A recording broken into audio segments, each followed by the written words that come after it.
হে everyone, কেমন আছো? আশা করি সবাই খুব ভালো আছো। আমিও খুব ভালো আছি। দেখছো দীঘার ব্লগ। তো দীঘার ব্লগের এটা হলো পার্ট 4। তো আজকে আমরা সবাই মিলে সন্ধেবেলা যাব একটু আউটসিন করতে, মানে সাইডেই সমুদ্র সৈকতটা দেখব এবং আশেপাশে আর যা যা আছে তাই টুকটাক দেখব।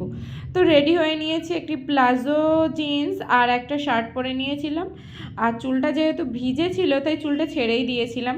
তো আমরা এখন একটু হেঁটে হেঁটেই প্রথমে যাব, তারপর আমরা টোটো করে নিয়েছিলাম। বেশি দূর পর্যন্ত যাব না, যেহেতু আমরা নিউ দীঘাতেই আছি আর আমরা যাচ্ছিলাম ওল্ড দীঘার বাজারে। তো বেশি একটা আমাদের হাঁটা পড়িনি বা আমাদের গাড়িতেও যেতে হয়নি। তো তারপরে আমরা চলে এসেছি। তো আসার পরে দেখো এখান থেকে কিন্তু তোমরা দীঘার যে জগন্নাথ মন্দির সেটা দেখতে পাবে এবং রাতের জগন্নাথ মন্দিরটা খুবই সুন্দর ছিল।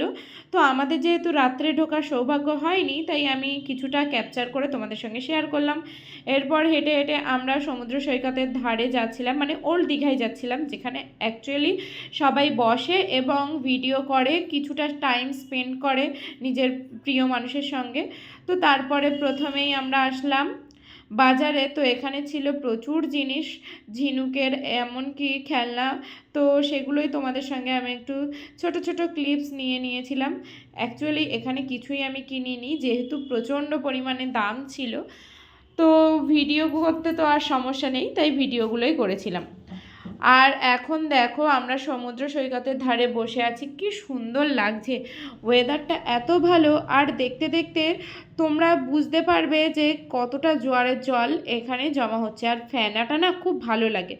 তো এখন একটু আমি ভিডিও করে নিচ্ছিলাম, জানি না এগুলো ভিডিও হয়েছে না ফটো হয়েছে, শুধু দেখছিলাম একটু একটু ক্লিপস মানে উঠে রয়েছে, তো সেটাই তোমাদের সঙ্গে শেয়ার করলাম।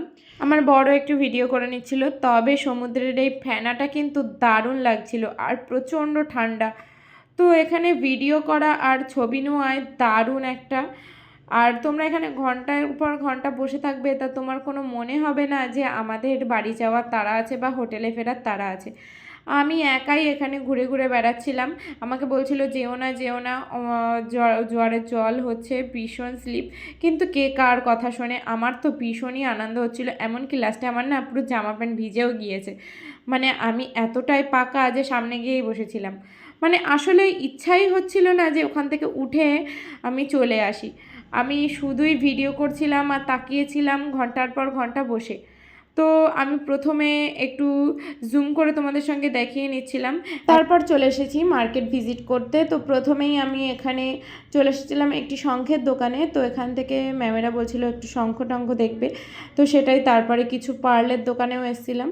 তো এখানে প্রচুর জিনিস ব্যাগপত্র ছিল, তবে ওই যে বললাম প্রচণ্ড এবারে দামটা বেশি নিচ্ছিল, যার কারণে কিছুই আর কেনা হয়নি।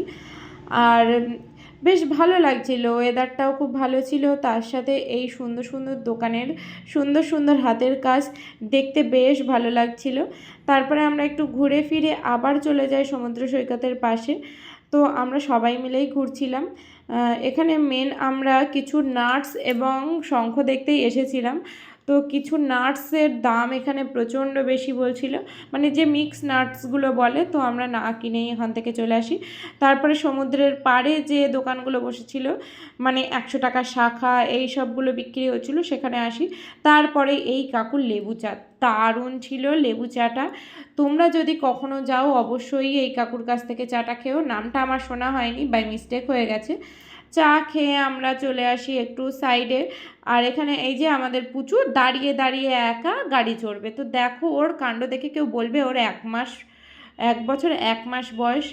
তো তারপরে চাটা হাতে নিয়ে একটু ভিডিও করে নিয়ে চলে এসেছিলাম এখানে মাছেদের দোকানে। তো আমার ভীষণ ইচ্ছে ছিল যে এবার যদি আমি সমুদ্রে যাই তো অক্টোপাস খাবো।